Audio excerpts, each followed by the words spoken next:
Kami itu bagi laki-laki, biar sudah mau hadapi sakaratil maut.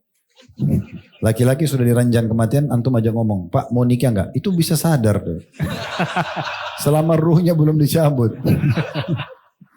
Masya Allah. Tinggal 2 pertanyaan lagi Ustaz. Pertanyaan selanjutnya, tadi kita sudah membahas tentang permasalahan rumah tangga. Mungkin antum bisa memberikan tips bagi bujang-bujang di sini ataupun bapak-bapak di sini bagaimana menjadi seorang suami yang ideal, dan juga untuk ibu-ibu mungkin bagaimana tips menjadi seorang istri yang ideal dalam Islam Ustaz. Tafadhol. Ya, yang pertama, bagaimana kita menjadikan rumah tangga kita tuh adalah sarana ibadah. Saya melihat ini bahtera ibadah paling besar, gitu ya. Jadi kita menikah menjadi status suami, kan kalau punya anak menjadi status ayah, kita menikah menjadi status istri, dan nanti kalau punya anak status ibu, ini semua karena perintah agama. Jadi kan ibadah. Karena kalau kita niat ibadah itu semuanya jadi mudah. Dan setiap detik-detik kehidupan kita yang kita lalui sebagai status suami atau status istri itu pahala terus berjalan. Ibaratnya saya sering kasih contoh di pengajian, kalau orang puasa, mulai azan subuh sampai azan maghrib kan dia berada di bahtera puasa. Detik-detik yang dia lalui itu pahalanya puasa jalan terus.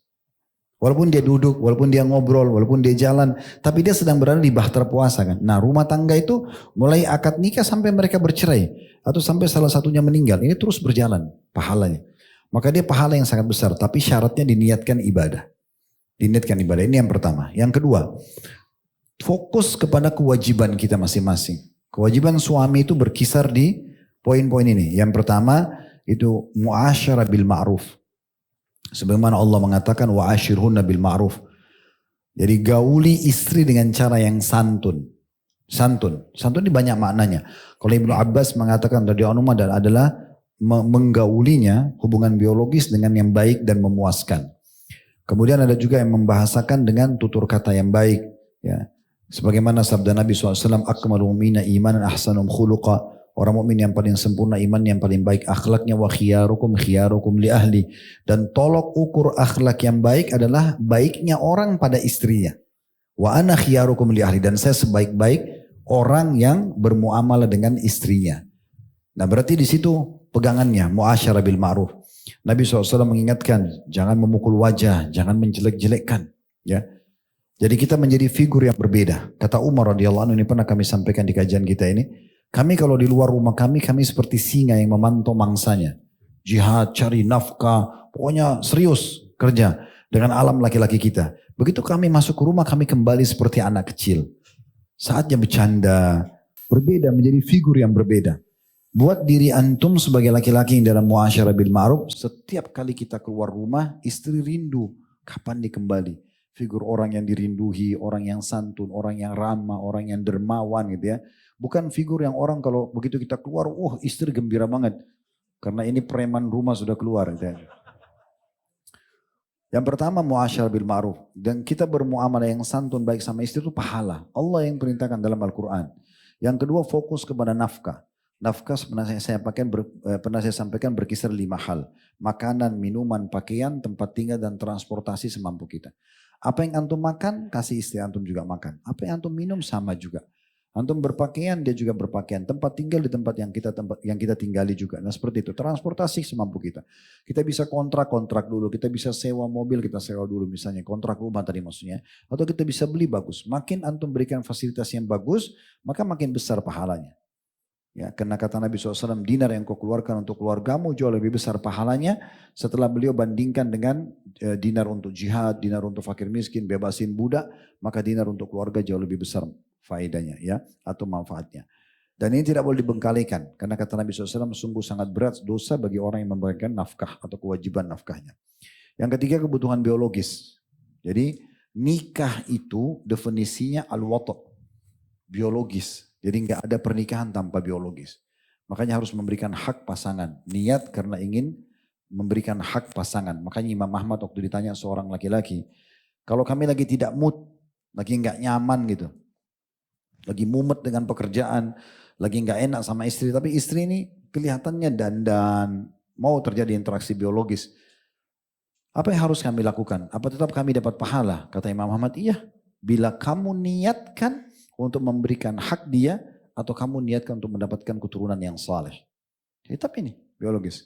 Yang keempat adalah perlindungan. Ya, perlindungan ini dimulai dari perlindungan dari api neraka. Allah mengatakan dalam surah Tahrim ayat 6, surah nomor 66, ya ayyuhalladzina amanu qu anfusakum wa ahlikum nar, al-ayat. Hai orang beriman, selamatkan dirimu dan keluargamu dari api neraka. Jadi dengan pendidikan agama dan segala macam gitu ya. Serta juga pendidikan-pendidikan hal-hal yang bahkan kepada kebutuhan antum sendiri. Banyak permasalahan rumah tangga yang kami pecahkan teman-teman sekalian karena suami nggak membahasakan keinginannya. Merasa nggak enak, takut istrinya tersinggung, bicara. Bicara kebutuhan makanan kesukaan antum apa, biologis gaya antum suka, silahkan dibahasakan karena halal sama mereka. Jangan itu dipendam, akhirnya nanti bertahun-tahun jadi masalah ini. Ya. Dibahasakan baik-baik. Ya, gitu. Ini penting. Kemudian yang terakhir adalah perlindungan. Dilindungi dari segala macam mara bahaya. Karena Nabi SAW mengatakan siapa yang meninggal atau terbunuh karena membela keluarganya maka dia mati syahid. Maka dia mati syahid. Nah ini poin penting yang harus diperhatikan bagi laki-laki. Jadi dia menjalankan kewajiban. Nah istri, kalau istri menjalankan juga tugasnya. Kewajiban yang pertama harus taat pada suami dan mencari ridhonya. Selama bukan maksiat wajib patuh. Ya, wajib patuh. Bagaimana dia merawat rumah, menatahnya, menatah dirinya seperti yang istrinya mau. Seperti yang suaminya mau. Karena Nabi SAW menggantungkan ridhonya Allah kepada ridho suaminya. Gitu kan? Sebagaimana Nabi SAW mengatakan tidak ada seorang istri yang membuat suaminya marah. Maka Allah pun di langit akan marah padanya sampai suaminya ridho padanya. Kemudian yang kedua memenuhi juga kebutuhan biologis suami. Nah ini lebih tegas lagi. Karena kata Nabi SAW, istri manapun yang dipanggil oleh suaminya walaupun dicorong asap rumahnya dia harus datang menjawabnya. Bahkan dalam kondisi haid pun dia tetap melayani suaminya walaupun tidak digauli di kemaluannya gitu ya. Sebagaimana Ummul Mukminin Aisyah radhiyallahu anha mengatakan, kami kalau ingin digauli oleh Rasulullah SAW. Jadi bukan Aisyah yang sedang mau, tapi Aisyah mengatakan kami kalau ingin digauli oleh Rasulullah SAW. Dan kami ini maksudnya istri-istri Nabi semuanya. Maka beliau menyuruh kami mengencangkan kain di tempat keluarnya haid, lalu beliau menggauli kami. Dalam kondisi haid pun tetap memenuhi kebutuhan biologis suami. Ya. Kemudian yang ketiga, tidak melaksanakan ibadah-ibadah sunnah kecuali dengan izin suami, terutama puasa. Dan di saat suami sedang ada di rumah. Karena Nabi SAW mengatakan tidak halal, tidak boleh seorang istri puasa sementara suaminya sedang ada di sisinya kecuali dengan izinnya. Contoh, suami lagi cuti hari Senin. Nah ini biasanya ibu puasa Senin. Nah di sini harus izin sama dia. Besok kan cuti ini, tapi saya biasa puasa diizinkan nggak? Oke silakan puasa. Atau dia bilang jangan puasa jangan puasa. Kalau lagi puasa sudah pun dia minta dibatalin karena minta ditemani makan atau biologis, Anda harus batalkan kecuali puasa wajib. Baru nggak boleh. Kayak puasa Ramadan misalnya itu tidak boleh. Ini termasuk hak. Kemudian juga tidak boleh keluar rumah kecuali dengan izin suami. Tidak boleh memasukkan rumah ya kecuali orang-orang yang diridhoi oleh suami. Ini penting. Istri manapun kata Nabi SAW yang keluar rumah tanpa izin suaminya maka dilaknat oleh malaikat sampai dia kembali, gitu ya. Maka ini harus diperhatikan baik-baik. Kalau kita fokus kepada ini, maka insya Allah akan aman.